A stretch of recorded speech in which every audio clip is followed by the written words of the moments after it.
ultimately that's how Allah Ta'ala describes the Prophet. It's Sirajan Munira. He's there to give light so that everyone can grow. And these are the sharrul ulama. These are the worst of scholars. And there's some hadith that say that they're thieves. They're the thieves of the ummah. Al-ulama, umana al-rusul. The scholars are trustees of the messengers so long as they don't follow al-umara, salatin, and those who are in power. Once they go that path, they're no longer the trustees of messengers. They become thieves. So it's intention why you're doing a thing. Am I learning so that I can take people's attention from them, to have them look at me and think, oh, I'm so wonderful? Or am I learning in order to share, to give, to serve? And exactly as you just described, it's just like you don't feel you're reading a book. You feel that Mawlana is right there in front of you and talking to you. You feel the presence of Mawlana. A lot of times, unfortunately, that as we see in our modern time, there is a concept of elitism among the rulers, that they know better than everybody else because they're the rulers. Bismillah ar-Rahman ar-Rahim. We're going to start Mawlana's Fihi Ma Fihi. So this is in prose. So other works of Mawlana, Masnavi, Divan al-Shams, they're in poetry. Fihi Ma Fihi and Majalis Sab'eh, or the 7 sermons, these are in prose. But the style in which Fihi Ma Fihi was written is quite different to how, first of all, Masnavi was written and the Divan was written. So with the Masnavi, there were sessions and Mawlana would say these verses in front of a gathering. So there would be people gathering. Some of them were religious scholars or students. Some of them would be normal, average, tradespeople in the town coming and listening to Mawlana. And Mawlana would say these verses on the spot. But after each session, Husamuddin Chalabi, so Husamuddin Chalabi was the person who was writing all these verses. He would come and read them back to Mawlana. And Mawlana would sometimes add verses or sometimes would correct Husamuddin. So that's the process in which the Masnavi was written.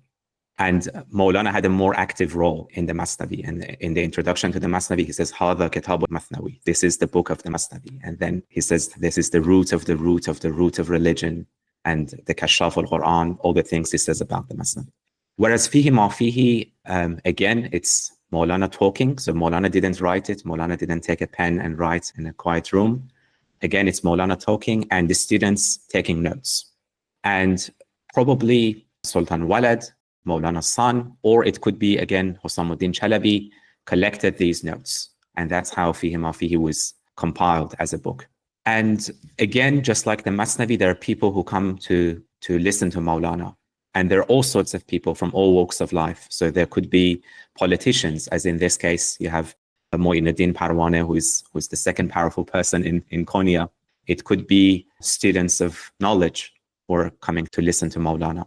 Or it could be tradespeople, average, normal people living in Konya.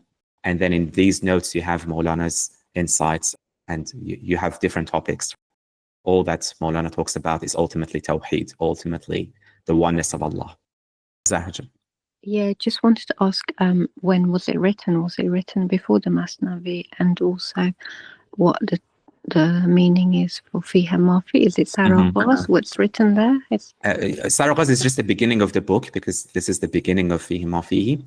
Okay. So we don't really know when it was written. It could be roughly at the same time of the Masnavi. So these are notes. So the notes were there and then they were collected. They could have been collected after the death of Mawlana, actually. Okay, so it was kind of put together. Yeah. And what does Fihi Ma Fihi mean? It's Arabic, yeah? It is Arabic, yes. And it is a funny name in a sense. It's a strange name because so Fihi means in it, and Ma is what, and Fihi again means in it. So in it is what is in it. So in this book, you will find the contents of this book. It is what it is. That's what it literally means. It's a very strange title, isn't it? It is what it is. But there are different explanations, there are different interpretations as to what Fihi Ma Fihi means, the deeper meaning of Fihi Ma Fihi. So one explanation is it means Fihi Ma Fihi as in Fihi, fil qalb, ما في الكون. That is, in the human heart is everything that's in the universe. Everything that's in the universe out there, it's ultimately in you. That's one explanation. We don't know if that's what Mawlana meant, but it goes with Mawlana's teaching. Because Mawlana says, "Ay nuskhi a'lam ilahi ke tu'i." You are the copy of the macrocosm, of the world out there. They ayane jamal shahi ke tu'i, and you're the mirror of the beauty of the King, of Allah. بیرون ز تو نیست هر چه در عالم هست. Nothing that's outside what you think it's outside in the world, that's not outside. Seek that within you. Seek that in yourself. You are that. So it goes with Mawlana's teaching, regardless of whether Mawlana meant, or whether actually Mawlana chose this title. We don't know. It could have been chosen by one of his disciples. Could have been, again, Sultan Walad. And another explanation is because Mawlana is talking about things that cannot be defined. Usually when you define something, you define it by something that's clearer than that. Usually you don't define something by itself, unless it's something is so clear that definitions don't help. It's like Mawlana says, the sun is the sun. You can't define the sun. There's nothing clearer than the sun. There's nothing more evident than the sun. All you need to do is look up and see the sun. And the ray of the sun, the light of the sun is everywhere. So the aftab amad dalil aftab, the sun is the sun. And Mawlana is saying these meanings, you can't define them. They are what they are. You just need to absorb them. You just need to grasp them. So Fihi Ma Fihi. These meanings, if you want to know what they are what they are. They cannot be explained. They have to be tasted. They have to be experienced. So that's again another meaning of Fihi Ma Fihi. It is what it is. So I guess it's quite deep, isn't it? You just have to experience it or taste it, like a spiritual eyes or ears. Yeah. And yeah, it's like there are deeper things that cannot be analytically explained. They cannot be defined. And ultimately Allah, they say that Sayyidina Moses asked Allah in Mount Sinai, tell me who you are. And, in that dialogue, God doesn't say, I'm the creator of the world. Because God is clearer than the world. You can't define God by the world. He says, I am what I am. That's like Fihi Ma Fihi. It is, these meanings are what they are. The truth is what it is. You can't define it using something else because there is nothing else. These meanings, al-haq, ultimately, the truth is clearer. It's more manifest than anything else. So you can't define it using something else. Yes, Aljan.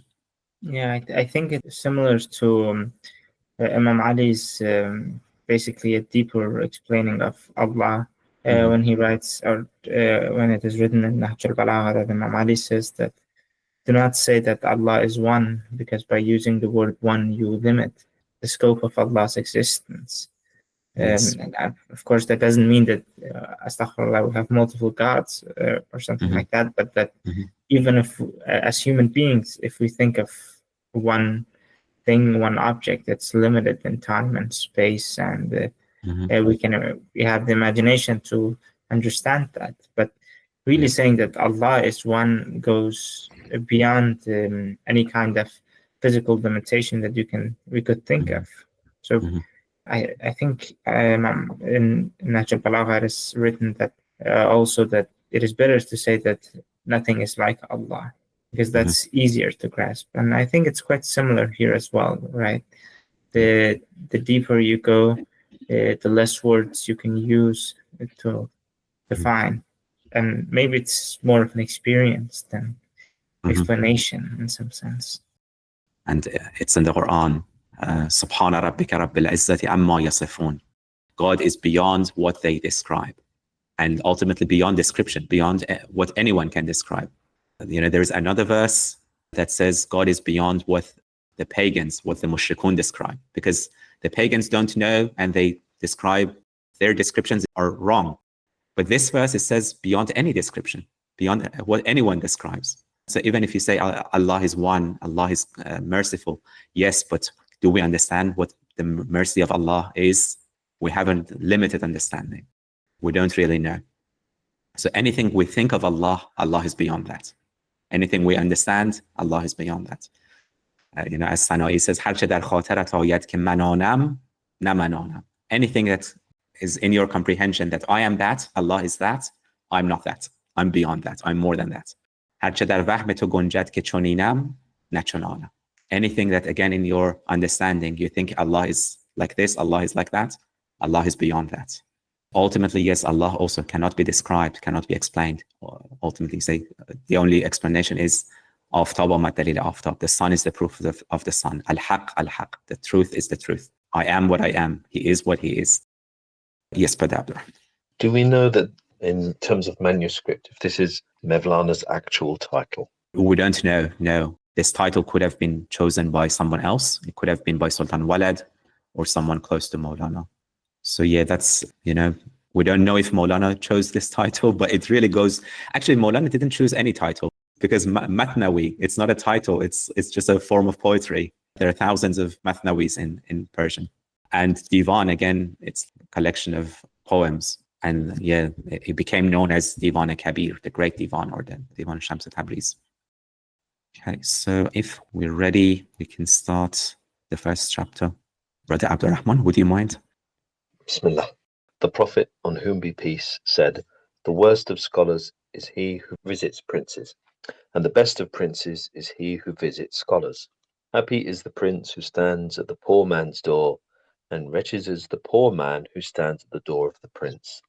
People have taken the outward sense of these words to signify that it is not right for a scholar to visit a prince, lest he should become amongst the worst of scholars. That is not the true meaning as they have supposed. The meaning is rather this, that the worst of scholars is he who accepts help from princes, and whose welfare and salvation is dependent upon and stems from the fear of princes. Such a man first applies himself to the pursuit of learning with the intention that princes should bestow on him presents, hold him in esteem, and promote him to office. It was therefore on their account that he consented to better himself and converted from ignorance to knowledge. When he became a scholar, he was disciplined by the fear of them, and was subject to their control. Consequently, whether it is the prince who formally visits him, or he goes to visit the prince, he is in every case the visitor, and it is the prince who is visited. When, however, the case is otherwise, when the scholar has not become qualified with learning on account of princes, but rather his learning from first to last has been for the sake of God, when his way and want have been upon the path of rectitude, because it is in his nature so to comport himself, and he cannot do otherwise, just as a fish can only live and thrive in water, such a scholar is subject to the control and direction of reason. All men living in his time are held in check by the awe of him, and derive succor from the reflection of his radiance, whether they are aware of the fact or no. If such a scholar goes formally to visit the prince, it is himself who is visited, and the prince is the visitor, because in every case the prince takes from him and receives help from him. That scholar is independent of the prince. He is like the light-giving sun, whose whole function is giving and dispensing universally, converting stones into rubies and cornelians, changing mountains of earth into mines of copper and gold and silver and iron, making the earth fresh and verdant, bestowing upon the trees fruits of diverse kinds. His trade is giving. He dispenses and does not receive. The Arabs have expressed this in a proverb: "We have learned in order to give, we have not learned in order to take." Hence it is they who are in all circumstances the visited, and the princes who are the visitors. Alhamdulillah. So it's a commentary on the Prophet's Hadith. The Hadith is شَرُّ الْعُلَمَاء مَنْ زَارَ الْأُمَرَاء. The worst scholar are those who go and visit princes and rulers and powerful people, politicians. وَخَيْرُ الْأُمَرَاء مَنْ زَارَ الْعُلَمَاء. And the best rulers, the best people, powerful people, are those who have the humility to go and learn from people of knowledge. And ulama can mean scholars in the religious sense, or it could mean in general people who have knowledge and expertise. So the best rulers are those who are humble enough to go and ask people who are knowledgeable. And the worst ulama are those who, according to the letter of the hadith, who go and see the rulers. But Mawlana says most people understand this literally, that a scholar should not go and see the sultan, or should not go and see the emir, or see the rulers. But he says, no, it's not about who goes physically to see who. It's not about that. It's about who benefits from whom. Is it the sultan who is benefiting from the knowledge of that scholar? Is it the ruler that's benefiting from the scholar? Or is it the scholar that's going there for profit, or for some gain, for influence? That's what matters, rather than who goes to see who. So there are people who learn knowledge, but not for Allah. They learn because they want the princess to give them presents. They want office. They want rank. They want position. And these are the sharrul ulama. These are the worst of scholars. And there's some hadith that say that they're thieves. They're the thieves of the ummah. Al-ulama, umana al-rusul. The scholars are trustees of the messengers, so long as they don't follow al-umara, so long as they don't follow the salatin and those who are in power. Once they go that path, they're no longer the trustees of messengers. They become thieves. And for those scholars, again, it doesn't matter if the emir comes to visit them or they go to visit the emir.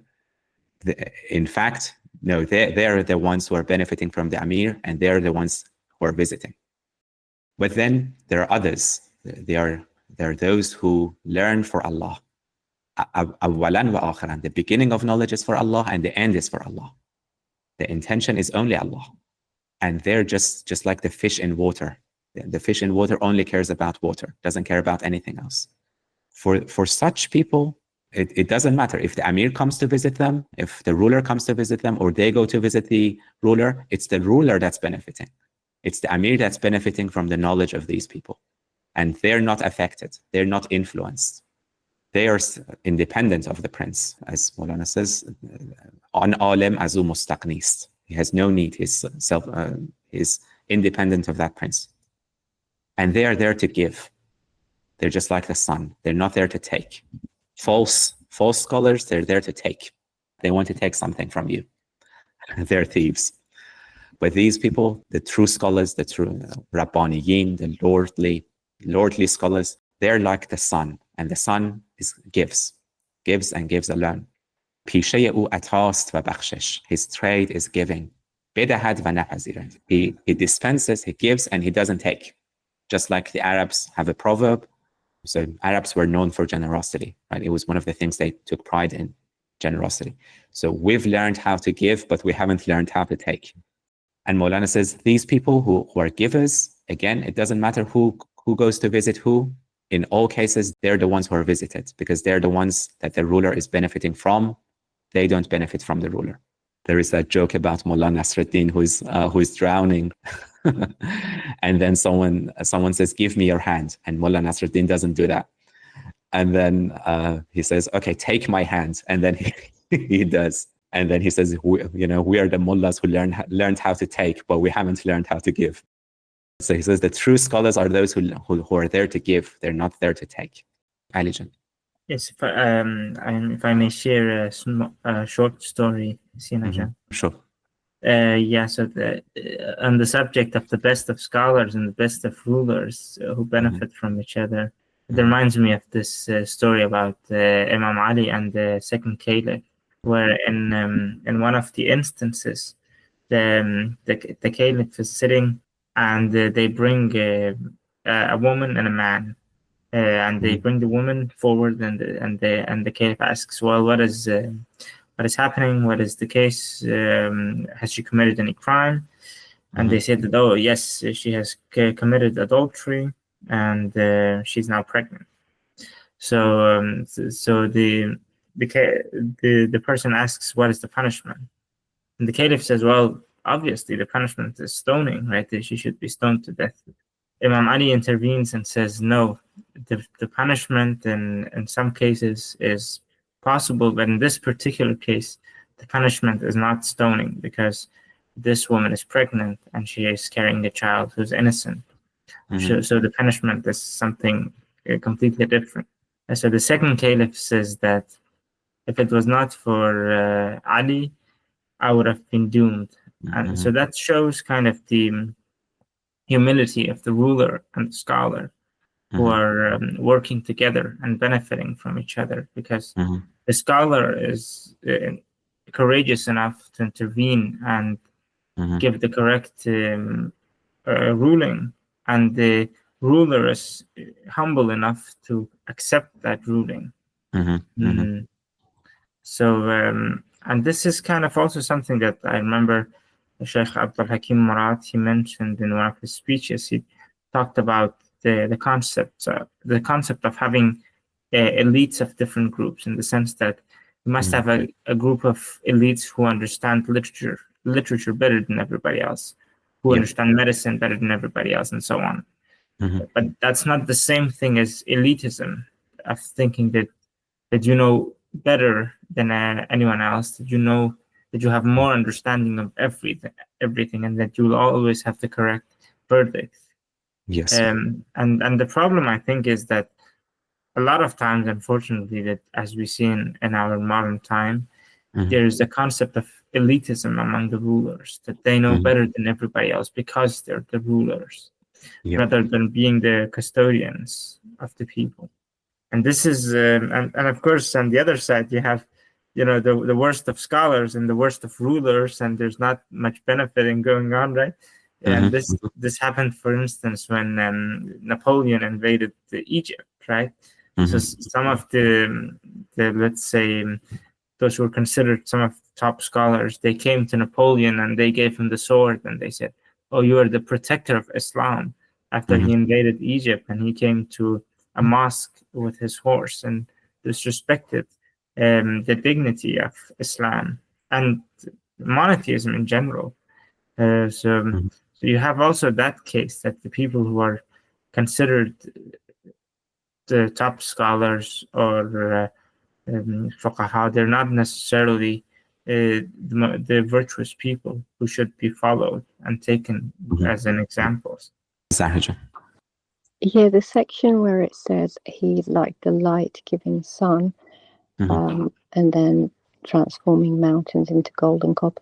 It just kind of makes you think of people who get the best out of people, because you kind of see different types of people, and transforming people through their wisdom and light, like the Shaykh. It's a really powerful transformation that can happen. Yeah, absolutely. They're givers of light, Nur Bakhsh. It's beautiful, beautiful, light-giving sun. Ultimately, that's how Allah Ta'ala describes the Prophet, Sirajan Munira. He's there to give light so that everyone can grow. Yes, but Abdurrahman.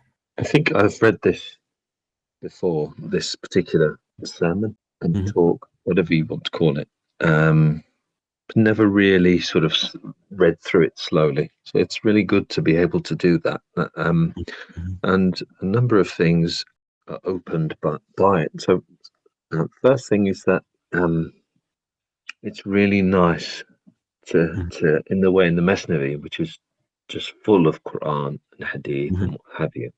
Here you've got Mawlana explaining, but not in poetic form, just as if he was sitting there in front of you, and this is what it is, and so on and so forth. Feels a bit like sitting in his presence and learning, and that's really nice. That's really nice, like a soft. Totally. The next thing I think is that I've read, maybe not this hadith, but many other ones of similar kind of thing. And I think I'd thought of them in much the same terms as Mawlana described there. It's just about who goes to visit who, like precedence.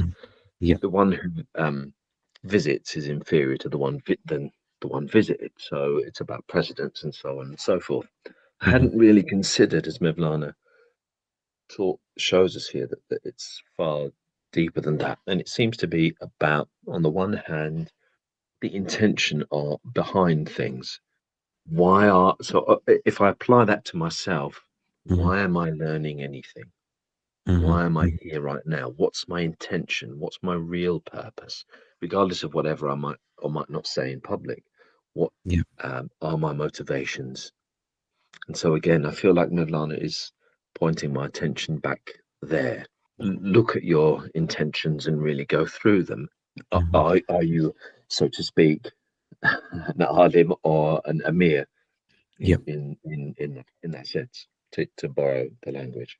Also, it reminds me of the poem that you shared from Abu Madian recently, in which it says the fuqara are the, and you use the word salatin, which are Absolutely. exactly salatin and umara, amongst other things. I only sort of mostly remember the first couplet there. Yes, yeah, and I absolutely. just thought, yes. So Mevlana is explaining that poem, and that is informing that, which is a bit like, awliya speaking to you from over the centuries, which is really very nice. It's really very beautiful. Yes. And so it's intention why you're doing a thing. Am I learning so that I can take people's attention from them, to have them look at me and think, oh, I'm so wonderful, I'm so knowledgeable, or whatever, I'm so humble, and what have you. Or am I learning in order to share, to give, to serve? This is really very beautiful. And I guess this is a very long-winded way of saying thank you. Alhamdulillah, my pleasure. Yes, I mean, one of the things I really like about Fihi Ma Fihi is just the beauty of its prose and the simplicity. It's beautiful, but at the same time, so it's simple. And exactly as you just described, it's just like you don't feel you're reading a book. You feel that Mawlana is right there in front of you and talking to you. You feel the presence of Mawlana. Mawlana is right there and talking with you. You see that in how beautifully and also simply it's written. You can compare, the prose to, let's say, Sa'di lived in the same period as Mawlana. And, he has beautiful prose, exquisite prose in Persian, but it's a little bit artificial. If you read the Golestan, you don't feel that direct presence. Whereas with Mawlana, you feel that he's directly talking with you. And there is no artifice. It's just natural, beautiful speech. I just remember the story about, how Mawlana explains things in a simple way. There is a story that Sheikh Sadruddin Qunawi, he's a great figure in Tasawwuf, and he lived at the same time as Mawlana in Konya, and he had a lot of students and murids, and he is actually the one who prayed the Janazah prayer for Mawlana. So they were really close as friends, as spiritual friends. But Sheikh Sadruddin, he had a tendency to explain things in a complex way, in a really complicated way. And Mawlana always explained things in a more simple way. So they say that one day Sheikh Sadruddin had a student who wouldn't understand what he was talking about. So Sheikh Sadruddin says to Mawlana, look, this student asks me questions and I answer him and he doesn't understand. He keeps asking, he's always confused. Can you answer his questions? So this young man asks Mawlana all the questions and Mawlana answers in a simple way. And this man is happy with the answers. And Sheikh Sadruddin is amazed. He says to Mawlana, Ya Mawlana, I'm amazed. How can you explain such complicated subjects in such a simple way? And Mawlana answers, Ya Sheikh Sadruddin, I'm amazed at how you can explain such simple matters in such a complicated way. So he has that, simple way of explaining things, which, it penetrates the heart in a more direct way. Even today, Sheikh Sadruddin, with all his greatness, only students of Tasawwuf, people who know, more about religion, more about Tasawwuf, they would know about Sheikh Sadruddin. But Mawlana, you will find, it might be a simple cleaner or a truck driver in Iran or Afghanistan or Pakistan who knows by heart poems of Mawlana. So, and it speaks to his heart in a more direct way. Yes, Badabr. Which is why I really, really don't I read very many academic works from Sadruddin Astaghfirullah. They have that ability to explain very simplistic ideas in confusingly complex way. Absolutely, yes, absolutely. Yes, Aljan. Yeah, it's also, it also goes beyond even literature and philosophy and fiqh and so on. Even in science that we are using every day, there's the principle of Occam's razor, making things as simple as possible. Like, for instance, last year, we're doing a lot of semester projects at university here in Alba. So 1 year ago, we were doing a project about the collisions of black holes in space. Mhm. And that can be, I mean, it can be quite complicated. But the model that was basically shown to us that we used was just extremely simple, just maybe 1 or 2 equations, and you don't even need that much of math and physics beyond high school to understand it. And that's, I mean, in science in general, the principle of simplicity is also extremely important. To just and that also shows, I mean, generally a very deep and profound understanding that you can basically skip all of the less relevant detail and get to the essence, right? Get to the essence. Says, all but that of the water and the water and so on. Yeah, absolutely. Get to the essence. Get to the root. Totally. Exactly. Yeah. And and we use it all the time as well. I mean, we always start with the simplest model that we can think of, and then if that doesn't work, you try something more complicated. Absolutely. Alhamdulillah. Let's move on to Divan, inshallah.